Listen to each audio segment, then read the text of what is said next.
Hello dear students, नमस्कार। हमारे YouTube channel SCC online classes में आपका स्वागत है। और जैसा कि आप सभी को पता है कि हमारे यूट्यूब चैनल पर 11वीं क्लास की एनसीईआरटी फिजिक्स का सिलेबस कंटिन्यू चल रहा है।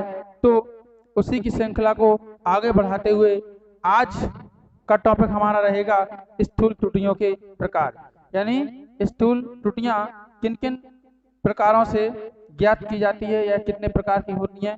पिछले लेक्चर में हमने आपको मापन में त्रुटियां, यथार्थता एवं परिशुद्धता ये भी पढ़ाया था, और मापन में त्रुटियां तथा त्रुटियों की प्रकार भी पढ़ाए थे। और लास्ट तीसरी नंबर की जो त्रुटि पढ़ी थी हमने, वो पढ़ी थी स्थूल त्रुटियां। स्थूल त्रुटि 3 प्रकार की होती है बेटा, हमने बताया था आपको कौन कौन सी होती है। एक निरपेक्ष त्रुटि, दूसरी होती है आपेक्षिक त्रुटि, एवं तीसरी होती है आपकी प्रतिशत त्रुटि। तो चलिए अब हम उन्हीं त्रुटियों को आगे अध्ययन करते हैं। तो हमारी नंबर 1 पहली हमारी बेटा निरपेक्ष त्रुटि। पहली हमारी क्या?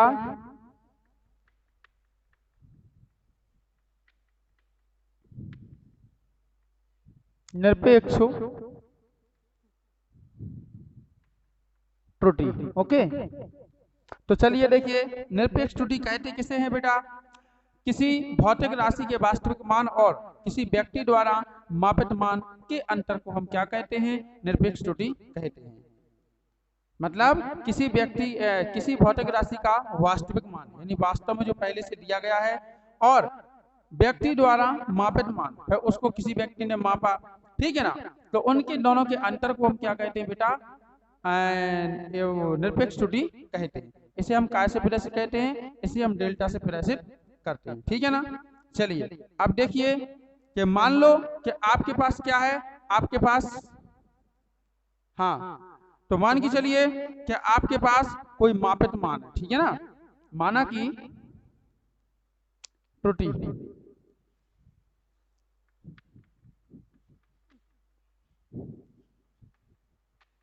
माना कि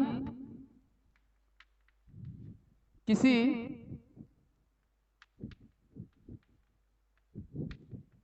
व्यक्ति द्वारा मापे तो मान, ठीक है। माना किसी व्यक्ति द्वारा मापित मान क्रमशः कितना है बेटा? A1, A2, A3, dot dot dot comma कितने हैं? AN है, ठीक है ना। कि माना कि किसी व्यक्ति द्वारा मापित मान कितने हैं? A1, A2, A3, dot dot dot AN है, ठीक है ना। मतलब उसने n बार मापा है, ठीक है। और मतलब उस व्यक्ति ने आप बार बार मापा है, तो जितनी बार मापा, पहली बार में उसका कितना निकला? A1 निकला मापित मान, दूसरी बार का हमने A2 मान लिया, तीसरी बार का A3 मान लिया, इसी प्रकार डॉट डॉट डॉट, और n बार मापा तो n बार का कितना मान लिया हमने? AN मान लिया, ठीक है। तो अब हमें क्या करना है? तब हमें करना है इनका समांतर मान, ठीक है ना। तो तब हम क्या निकालेंगे? सबसे पहले माध्य मान, ओके। तब निकालेंगे हम भौतिक राशियां जो हैं, जो मापी गई हैं, इनका क्या निकालेंगे बेटा? हम माध्य मान निकालेंगे। और माध्य मान को कैसे दर्शाते हैं? ए मीन से, ठीक है ना। तो ए मीन बराबर आपका बन जाएगा A1 plus A2 plus A3 plus A3 के बाद प्लस आप डॉट डॉट कर सकते हो, प्लस कितना हो जाएगा बेटा? AN, और बटे कितना आएगा? बटे आएगा आपका n, ओके। इस प्रकार से अब आप इसको ऐसा भी लिख सकते हो कि जैसे मान लो कि हमने 1/n को कहाँ लिख दिया? पहले, ठीक है ना। ये लिखने का तरीका है, आपने यादृच्छिक त्रुटि में पढ़ा होगा, है ना। तो ये हमने आपका क्या कर दिया? 1/n लिख दिया, ठीक है, पहले निकाल दिया।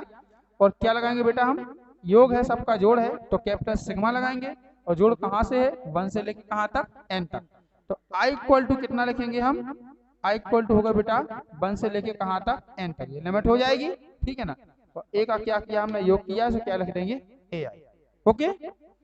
तो ये माध्यमान जो निकालना पड़ता है, माध्यमान हम समांतर माध्य जैसा ही निकालते हैं कि प्रेक्षणों का योग बटे प्रेक्षणों की क्या होती है बेटा?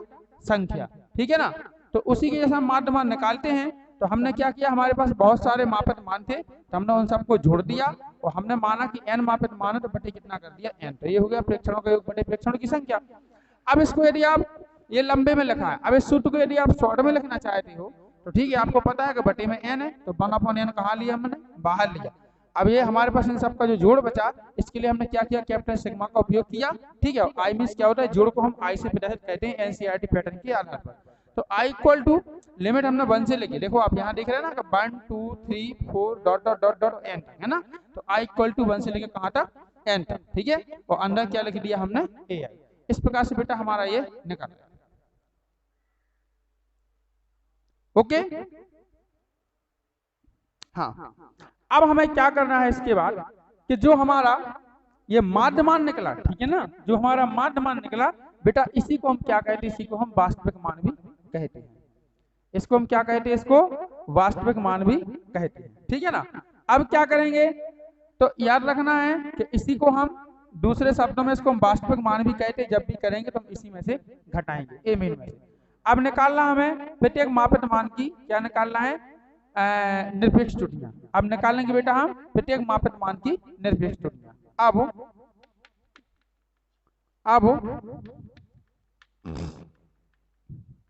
प्रत्येक मापित मान की निरपेक्ष त्रुटियां। ओके, प्रत्येक मापित मान की क्या निकालेंगे बेटा, हम निरपेक्ष त्रुटियां निकालेंगे। अब मान लो गए हमारा एक मान है, एक मापित मान है कितना, a1, तो a1 की हमें क्या निकालना है बेटा, निरपेक्ष त्रुटि निकालना है। तो आपको पता है कि निरपेक्ष त्रुटि को हम कैसे प्रदर्शित करते हैं, डेल्टा से। ओके, कैसे प्रदर्शित करते हैं, डेल्टा से। तो हम यहाँ क्या लिखेंगे, डेल्टा a1 और क्या लगा देंगे, मोड इक्वल। अब क्योंकि निरपेक्ष का मतलब ही होता है कि उसको काय के अंदर करना है, मोड के अंदर करना है। मोड का मतलब ये होता है कि मोड के अंदर कोई वैल्यू हो, प्लस की हो या माइनस की हो, जब वो मोड से बाहर आएगी तो काय में निकलेगी बेटा, प्लस में ही आएगी।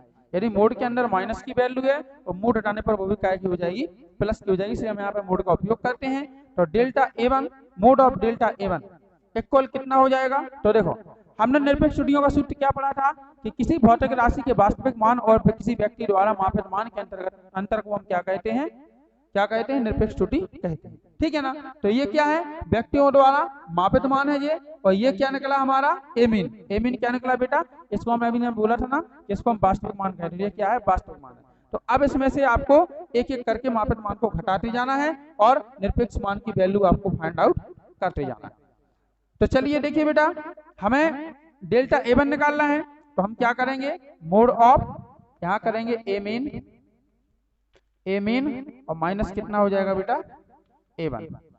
ओके, इसी प्रकार अगर मान लो को आपको मोड ऑफ, और हमें निकालना कितना, डेल्टा a2, डेल्टा a2। तो क्या करेंगे हम करेंगे यहाँ पे a मीन और माइनस कितना होगा बेटा, a2। ओके, इसी प्रकार हमें डेल्टा a3 निकालना है। डेल्टा a3 तो मोड लगाते जाएंगे तो क्या हो जाएगा आपका, a मीन और माइनस कितना हो जाएगा, a3। ओके, इस प्रकार से आप निकाल सकते हो। अब आगे डॉट डॉट भी कर सकते हो, ठीक है ना। अब हमें क्या करना है, हमें बेटा an निकालना है। तो क्या निकालेंगे हम, an मोड के अंदर इक्वल टू कितना हो जाएगा, a मीन और माइनस हो जाएगा बेटा आपका an। ओके, तो इस प्रकार से हमने क्या कर लिया, अलग अलग मापित मानों की अलग अलग हमें निरपेक्ष त्रुटियां निकाल ली। ठीक है ना। ओके, अब हमें क्या करना है, अब निकालना है माध्य निरपेक्ष त्रुटि। क्या निकालना है बेटा, माध्य निरपेक्ष त्रुटि। तो चलिए हम यहीं से निकालते हैं, साइड में यहाँ से लाइन खींच दे, यहाँ से क्या निकालेंगे हम, माध्य निरपेक्ष त्रुटि। माध्य निरपेक्ष क्या निकालेंगे बेटा, यहाँ पे त्रुटि। अब माध्य निरपेक्ष त्रुटि निकालने के लिए, तो माध्य का मतलब क्या होता है, ए मीन। माध्य का मतलब क्या होता है, ए मीन। तो हम क्या करने के यहाँ लिख देंगे, मीन, ठीक है ना। लेकिन माध्य निरपेक्ष त्रुटि निकालना, निरपेक्ष के लिए क्या लगाएंगे बेटा, डेल्टा। तो delta a mean equal to, ठीक है। तो क्या होगा, इन सभी निरपेक्ष त्रुटियों को आप जोड़ देंगे, सबका समांतर माध्य निकाल लेंगे। तो कितना होगा बेटा यहाँ पे, delta A1 mode plus delta क्या होगा A2 का मोड प्लस डेल्टा क्या होगा बेटा A3 का मोड प्लस ये हो जाएगा आपका डॉट डॉट प्लस कितना होगा बेटा डेल्टा AN का मोड, और पूरे के बटे क्या लिख सकते हैं हम, टोटल हमारे पास n संख्या है, n मापित मान है, तो हमने क्या लिख दिया, n लिख दिया। ओके, अब तो इसी प्रकार का सूत्र जैसा हमने पहले बताया इस प्रकार का नकल आया। अब इसको चाहो तो आप शॉर्ट फॉर्म में भी लिख सकते हो। कैसे लिखेंगे, delta a mean equal to 1/n को बाहर ले लीजिए, तो कितना आएगा बेटा यहाँ पे कैपिटल सिग्मा आएगा, i इक्वल टू 1 से लेके कहाँ तक आएगा, n तक आएगा, ठीक है ना। और ये बन जाएगा आपका डेल्टा ए कितना हो जाएगा i, क्योंकि सबका योग है, और क्या बन जाएगा आपका निरपेक्ष मान, ठीक है। तो इस प्रकार से बेटा आपको क्या करना है, इस प्रकार से इसको सॉल्व करना है।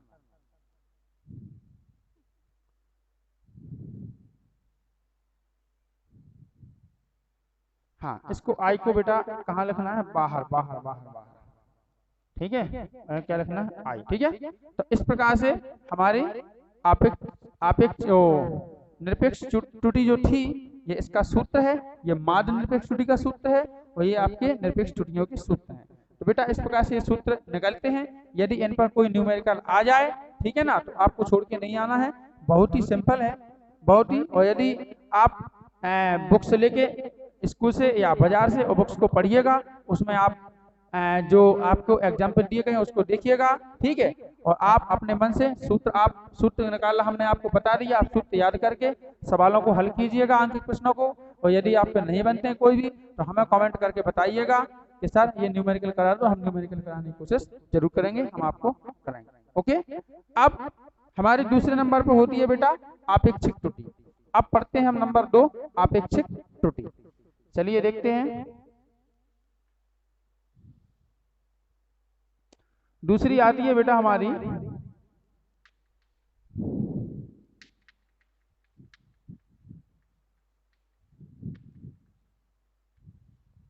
आपेक्षिक त्रुटि। ओके, तो देखिए पहले तो हम आपेक्षिक त्रुटि की परिभाषा की बात कर लें कि आपेक्षिक त्रुटि की परिभाषा होती क्या है, ठीक है ना। तो बेटा आपेक्षिक त्रुटि माध्य निरपेक्ष त्रुटि और माध्यमान के अनुपात को हम क्या कहते हैं, आपेक्षिक त्रुटि कहते हैं, ठीक है ना। क्या कहते हैं, माध्य निरपेक्ष त्रुटि और माध्यमान के अनुपात को बेटा क्या कहते हैं, हम आपेक्षिक त्रुटि कहते हैं। सीधी परिभाषा है, ठीक है ना। अब देखिए माध्य निरपेक्ष त्रुटि कहाँ है, देखो ये दी गई जो हमने अभी निकाली ना, ये क्या कहलाती है बेटा आपकी माध्य निरपेक्ष त्रुटि कहलाती है डेल्टा ए में, ठीक है ना। और माध्यमान कहाँ कहलाता है, माध्यमान आपका देखिए ये है जो हमने ऊपर निकाला था ना, ये निकाला था ए में, ये क्या कहलाता है बेटा आपका माध्यमान कहलाता है। तो इन दोनों का यदि हम अनुपात कर दें तो क्या निकल आएगा, हमारा आपेक्षिक त्रुटि निकल आएगा, ठीक है ना। तो हम सूत्र यहाँ पे लिखते हैं, परिभाषा आप लिख लेना, ठीक है, हमने बोल दी है। तो यहाँ पे हो जाएगा आपका आपेक्षिक त्रुटि, आपेक्षिक त्रुटि बराबर क्या होगा बेटा, माध्य निरपेक्ष त्रुटि, जिसे हम क्या बोलेंगे डेल्टा ए मीन। ओके, माध्य निरपेक्ष त्रुटि और बटे क्या होता है माध्यमान, माध्यमान को क्या बोलेंगे बेटा हम ए मीन बोलेंगे, क्या बोलेंगे ए मीन। ओके, तो ये होता है हमारा आपेक्षिक त्रुटि का सूत्र। अब चलिए नंबर 3 तीसरी देखते हैं हम, क्या प्रतिशत त्रुटि। तीसरी क्या होती है बेटा, प्रतिशत त्रुटि, प्रतिशत परसेंटेज एरर, प्रतिशत त्रुटि। देखिए प्रतिशत त्रुटि क्या होती है, देखिए तो आपेक्षिक त्रुटि को, ठीक है ना, आपेक्षिक त्रुटि को प्रतिशत त्रुटि में बदलने के लिए हम 100% का क्या कर देते हैं, गुणा कर देते हैं, ठीक है ना। ठीक है, आपेक्षिक त्रुटि में आपेक्षिक त्रुटि को प्रतिशत त्रुटि में बदलने के लिए बेटा क्या करते हैं हम 100% का गुणा कर देते हैं, ठीक है ना। या आपेक्षिक त्रुटि में 100% से गुणा करने पर, ठीक है, हमें कौन सी त्रुटि प्राप्त होती है, प्रतिशत त्रुटि प्राप्त होती है। तो इस प्रकार बेटा प्रतिशत त्रुटि का सूत्र क्या हो जाएगा, ये देखिएगा यहाँ पे प्रतिशत त्रुटि बराबर हो जाएगा बेटा आपका आपेक्षिक त्रुटि क्या है हमारी डेल्टा ए मीन और बटे क्या होगा ए मीन और गुणे क्या होगा बेटा 100%। ओके, ये होती है हमारी प्रतिशत त्रुटि का सूत्र। तो इस प्रकार से बेटा हमारी ये तीनों त्रुटियां कंप्लीट हुई। आपको एक बार और समझना हो तो एक बार और समझ सकते हो, ठीक है। जल्दी जल्दी फास्ट में देखेंगे। स्थूल त्रुटियां तीन प्रकार की होती हैं, एक निरपेक्ष त्रुटि, एक आपेक्षिक त्रुटि, तीसरी क्या होती है प्रतिशत त्रुटि।